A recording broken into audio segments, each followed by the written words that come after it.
نحمده ونصلي ونسلم على رسوله الكريم اما بعد فاعوذ بالله من الشيطان الرجيم بسم الله الرحمن الرحيم قد افلح من تزكى وذكر اسم ربه فصلى ان الله وملائكته يصلون على النبي يا أيها الذين آمنوا صلوا عليه وسلموا تسليما اللهم صل على سيدنا محمد وعلى آل سيدنا محمد وأصحاب سيدنا محمد وبارك وسلم عليه. اللہ رب العزت کا شکر احسان ہے، مالک الملک نے اتنی دیر تک ہمیں یہاں بیٹھ کر اپنی یاد کی توفیق اور موقع عطا فرمایا. لاکھوں اور کروڑوں درود پاک کے نذرانے حضور نبی کریم صلی اللہ علیہ وسلم کی ذات بابرکات پر، جن کے طفیل مالک الملک نے یہ کرم فرمایا. حضرات گرامی قدر،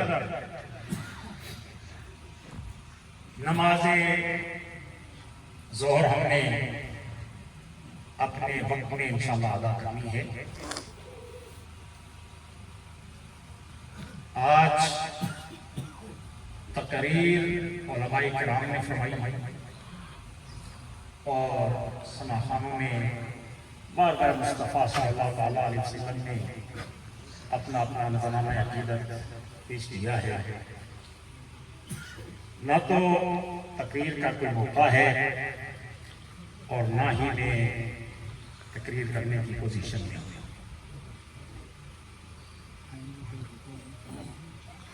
یاد رکھیے، قرآن مجید فرقان حمید کی آیات بینات کو آپ کے سامنے تلاوت کی ہے. یہاں ایک بات کا ذکر ہے. وہ ذکر کیا ہے؟ کامیابی. ہر انسان چاہتا ہے، بچہ ہے، جوان ہے، بوڑھا ہے، اپنی اپنی سوچ، اپنی فکر، اپنی عقل، اپنی دانش کے مطابق وہ کامیابی کے پیچھے بھاگنے کی کوشش کرتا ہے کہ مجھے کامیابی مل جائے، میں کامیاب ہو جاؤں. یاد رکھیے، کامیابیاں دو ہیں. ایک دنیا کی کامیابی، ایک اس دنیا سے جانے کے بعد کی کامیابی.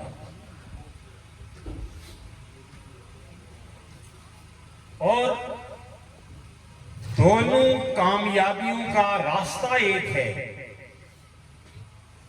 محور ایک ہے. وہ کیا ہے؟ مالک کائنات نے اپنی مقدس کتاب قرآن مجید فرقان حمید نے وہ راستہ بتایا. فرمایا قد افلح من تزکیٰ. میرے بندو، کامیابی ڈھونڈتے ہو، تلاش کرتے ہو تو کامیابی تمہیں مل جائے گی، لیکن اس کی پہلی سیڑھی کیا ہے؟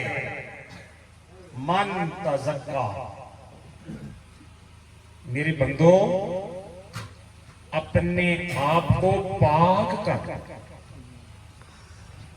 پاکیزگی حاصل کر لو، اس نفس کا تزکیہ کر لو. اور ظاہر ہے کہ پاکیزگی اس کی بھی دو قسمیں ہیں. ایک بندہ اپنے ظاہر کو پاک کرتا ہے،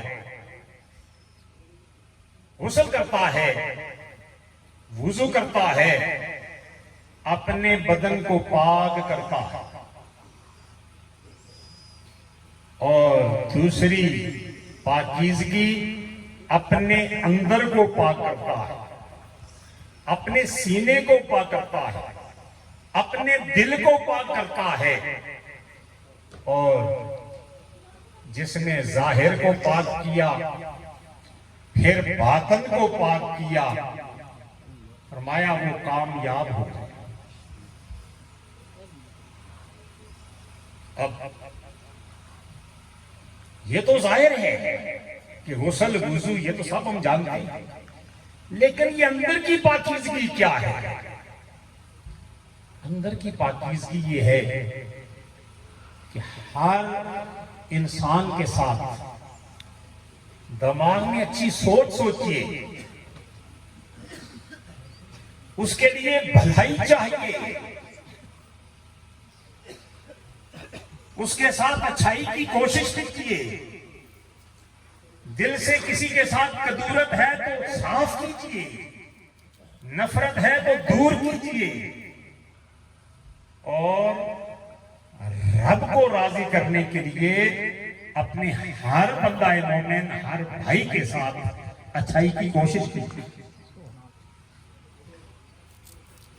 نفرت سے، کدورت سے، بغض سے، حسد سے، میل سے اپنے اندر کو پاک کیجیے اور ظاہری بدن کو پاک کیجیے۔ یہ کیا ہے؟ کامیاب۔ اس زمن میں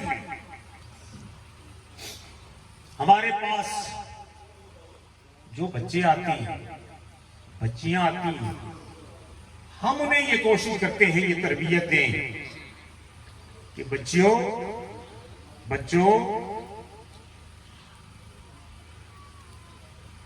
باوضو رہنے کی کوشش کرو، اور اس کے ساتھ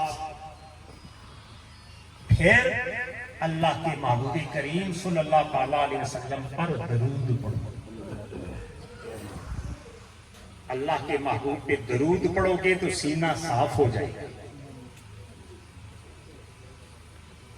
تو الحمدللہ دین سیکھنے والی بچیاں جو ہمارے پاس آتی ہیں، تو وہ بچیاں باوضو ہو کے گھر سے چلتی ہیں، کاؤنٹر ہاتھ میں ہوتا ہے، وہ راستے میں سرکار پہ درود پڑھتی ہیں، اللہ کا ذکر کرتی ہیں، گویا کوشش کرتی ہیں کہ اپنے ظاہر کو بھی پاک بنائیں اور باطن کو بھی اللہ کے ذکر کے نور سے پاک کریں۔ قد افلح من تزکا، فرمایا ایک چیز کیا ہے؟ کامیاب وہ ہے جس نے تزکیہ کر لیا، اپنے آپ کو ظاہر باطن کو پاک کر لیا۔ وَذَكَرَ اسْمَ رَبِّهِ، اور پھر اپنے مالک کو یاد کر لیا۔ فَصَلَّى، اور تیسری کامیابی ہے کہ جس نے نماز ادا کر لی، نمازی بن گیا۔ تین چیزوں کا اللہ نے کامیابی کا ذکر کیا کہ دنیا میں بھی یہ تین چیزیں آپ کو کامیابی کی طرف لے جائیں گی، اور آخرت میں بھی یہ تین چیزیں آپ کو کامیاب بنا دیں۔ میرے عزیز بچوں، میری بہنوں، بیٹیوں، وہ بہنیں اور بیٹیاں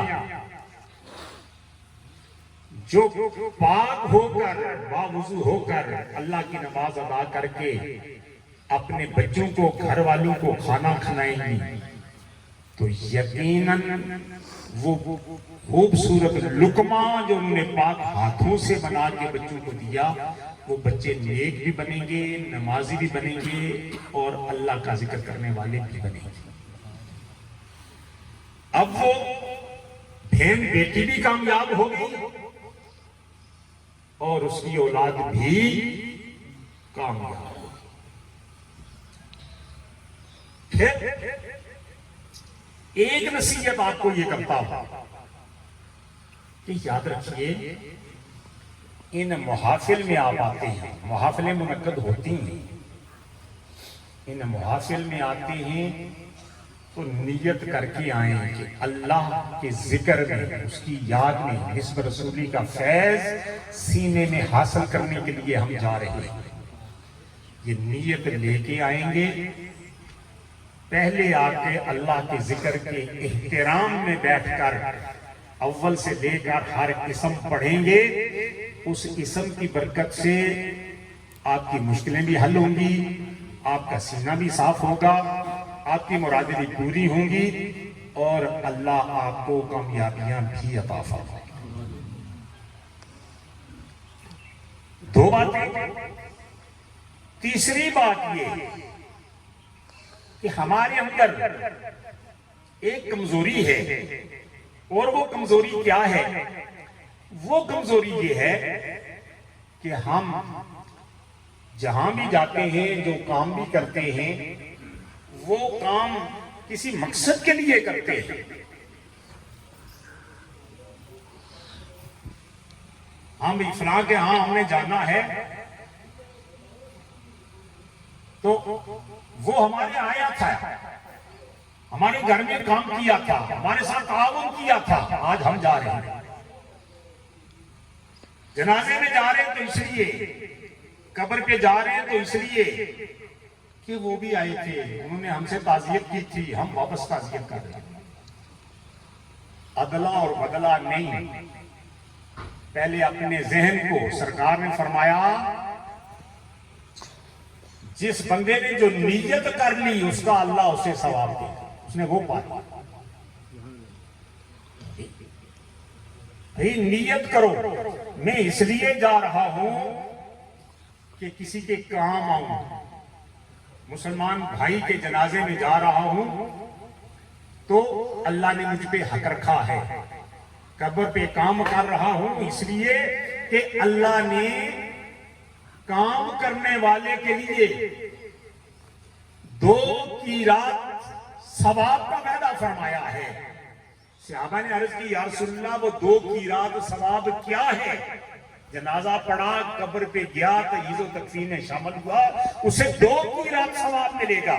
یا رسول اللہ قیراط کیا ہے؟ ہم نے سنا نہیں کبھی پہلے۔ فرمایا قیراط یہ دیکھو سامنے اود پہاڑ ہے، تو گویا 1 قیراط اود پہاڑ جتنی ہے، تو گویا 2 قیراط یعنی اس اود پہاڑ سے دگنا تمہیں ثواب مل جائے گا، اور وہ قبر میں تمہاری کامیابی ہوگی، قبر میں کامیابی۔ بھئی یہاں کسی مقصد کے لیے جاؤ گے، اس دنیاوی چھوٹے سے مقصد کے لیے، تو مقصد تو جو لے کے گئے وہ تو آپ کو مل گیا، لیکن اس ثواب سے معروم رہ گئے۔ اللہ نے آپ کو صحت دی ہے، تندرستی دی ہے، عافیت دی ہے، کسی کے کام آؤ، جوانی کو کسی کے لیے کام میں لگاؤ، اور صحت کو کسی کے لیے کام میں لگاؤ، اور کسی کے کام آؤ، کسی کی خدمت کرو، اللہ کو یاد کرو، یہ جوانی اللہ کی یاد میں ڈھالو، تو پھر تمہیں جو نظارے ملیں گے وہ نظارے خوبصورت نظارے ہیں، نہایت خوبصورت نظارے ہوں گے، یہاں بھی کامیابی اور وہاں بھی کامیابی۔ اللہ کریم ان 2-4 باتوں پہ جو بیان کی ہیں اپنی بارگاہ میں قبول فرمائے، اور مجھے اور آپ کو عمل کی توفیق عطا فرمائے۔ پہلے ہم نماز پڑھیں گے، نماز پڑھنے کے بعد یہیں بیٹھ کے پھر دعا مانگیں۔